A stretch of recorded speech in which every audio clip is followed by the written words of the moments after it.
T-Bone and Heather in the morning on Star 98.3 and 97.7 The Bay. Hello, my friends. Good morning, all. Well, looky here. Here's Johnny. Hello, good morning, good morning. Good morning. I have been waiting for you to come in because For me? Yes. there is a huge movie opening this weekend. Back to the Marvel-verse, right? No? No. Is that next week, Thunderbolts? Yeah, Thunderbolts is next week. Oh, Thunderbolts is next week. I'm sorry. Yep. I got a little ahead of myself. Yeah, May 2nd. No, you're Premature good because it movies. is still a big week, and there is still a movie coming out this week that you would have that kind of reaction for me for. Oh, okay. It's a re-release, though. Revenge of the Sith, Star Wars Revenge of the Sith, Okay. is being re-released on Boy, in they're really theaters. tilling this field over What and over is that, again, aren't 30 years or what is it? 30, no, wait. 20? No, don't say 30 years. Yeah, it's- It's gonna yeah, 20? hurt. I Is know. it 20 years? It is 20 years. 20 You know years. what? That hurts just as bad, I'll be honest. Well, Back to the Future is 40 years old this year. Yeah, so. I know. It's everything sucks.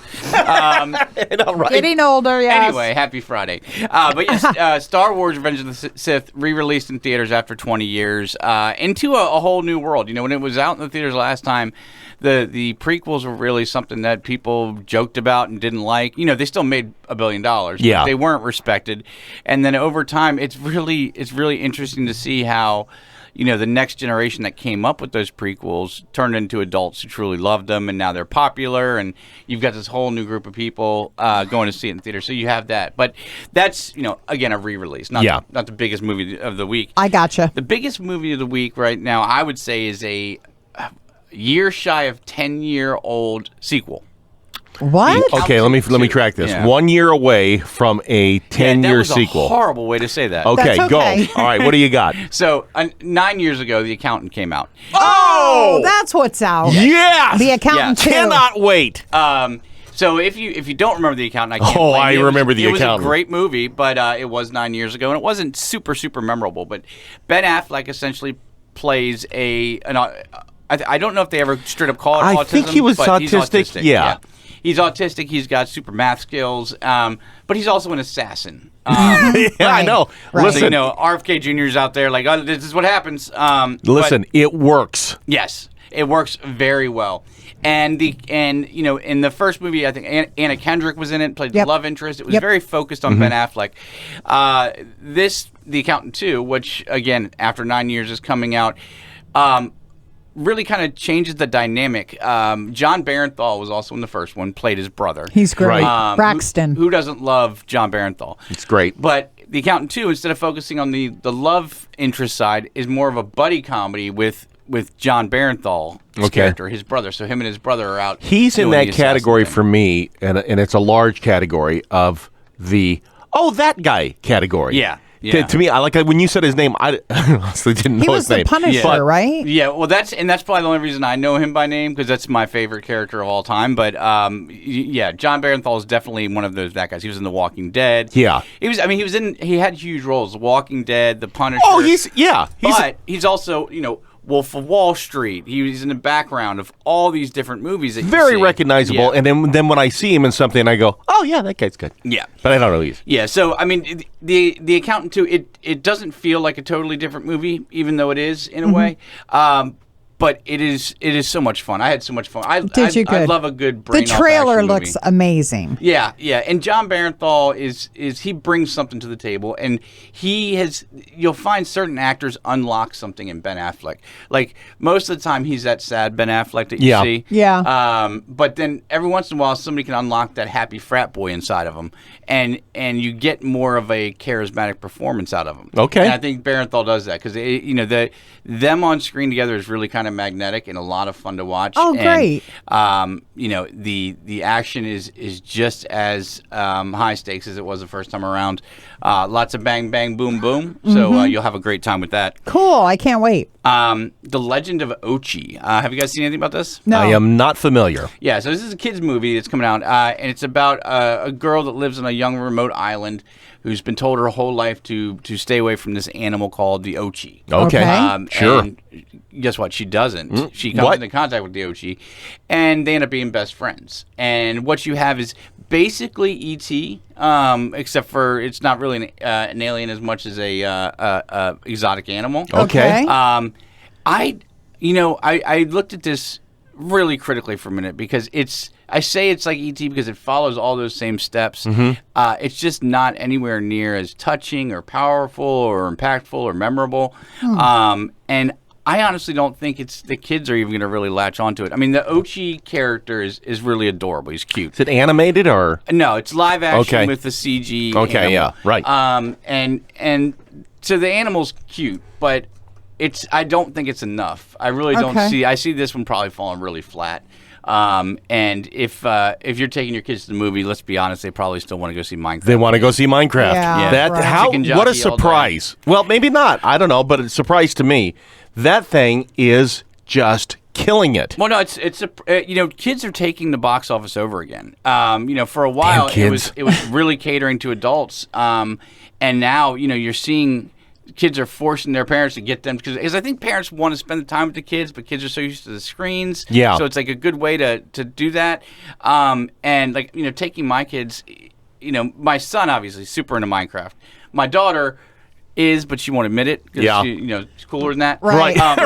Right. But watching the movie, you see out of the corner of your eye, like certain things happen, and she's jaws dropping and like excitement. It's just like there's no feeling like it. So that's you won't get that at Legend of Ochi. It's Not happening. And if you're not getting that from kids on a kid's movie, then you have missed it. You have no That's a audience. swing and a miss. Totally is. And then lastly, the other thing I wanted to mention was Cheech and Chong's last movie. What?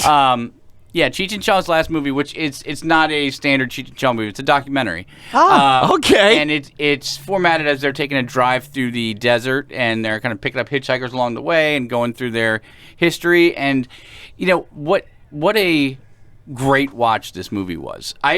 I don't know. I'm more of Jay and Silent Bob and than Cheech and Chong. I know obviously who they are. Cheech Marin's great. Yeah, and But Tommy Chong's great too. The most time I've spent with Tommy Chong on a screen was in that 70s show. I mean, that's just a Right. You generation see him I'm on the from. 70s show, Yeah, right? So like, and I've seen clips. I've seen the old movies, of course, but it's been a while and I haven't watched a bunch. But to see these two, like I didn't know that Tommy Chong was a Motown artist. Songwriter before he met Cheech Marin. And My father was a Rolling Stone? Yeah, he was a no-nonsense man, okay? Had the same haircut his whole life, wore the same belt his whole life. That was my dad. My dad, too, And one thing my father did not tolerate at all was pot-smoking hippies. However, he kept an 8-track of Cheech and Chong under the seat of his truck, One of their like a albums. dirty magazine. And when we would be taking a drive somewhere, he'd go, "Don't tell your mom," and he'd pop in the 8-track, and that was kind of our little secret. Right. Dad and I would listen to Cheech and Chong. That is a seminal father-son moment. Yeah. It takes a different form for every father-son, but there's always something, don't tell your mom. Right. Let's do this thing. Right. Right. That's amazing that's what yours was. But yeah, it's I mean, number one, it's really educational, I guess you'd say, and informational. You learn a lot about these two, and what interesting lives they've led. Yeah. But really, at the core of it, you're spending time with Cheech and Chong again. And Yeah. they're in the car, and it's a lot. Well, and they got of this fun. lifetime friendship that they. That's it. That's it. And It's- it's funny, different but similar. I was telling Heather about this. I just watched an interview with the one guy from Key and Peele. The guy, I forget which one. Not Jordan Peele. Key. Michael Key. There you go. And he was giving an interview about the two of them. And I could see 20 years from now them doing a similar thing. Yeah. Where they have a retrospective of their time together and all the work they did and all the unbelievable, memorable things they put together.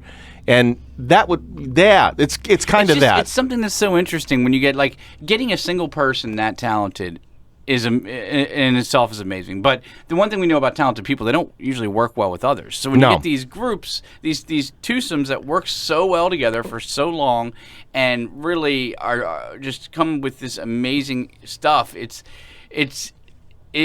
draws you. It draws you to see. It's like seeing something, a shooting star across the sky. Mm-hmm. But Cheech and Chong's last movie, I totally recommend, especially if you're a fan, obviously. But even if you're not, you're just like lightly familiar with them. It's a really fun watch. And as far as biopics go, it's one of the better ones I've seen in recent years. Wow. I love the format of it. Going on the road trip and picking people up along the way. Yeah. That's a good tool to reminisce. Right.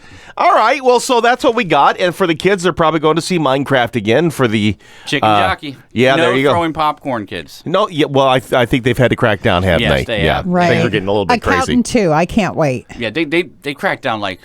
I was surprised by how much they cracked. Like Jack Black cut promos. I'm like, it's a little popcorn. Well, I always think Really? about with the I'm sorry, we're running late, but I always think about the first crew that went in after the first showing, and they were walked in. You know how the crews come in and clean up between Yeah. showings, and I can't imagine what they walked in and went. Oh, Are you kidding me? I'm dragging 8-year-olds back in by their Yeah. hair. Yeah. You ain't kidding.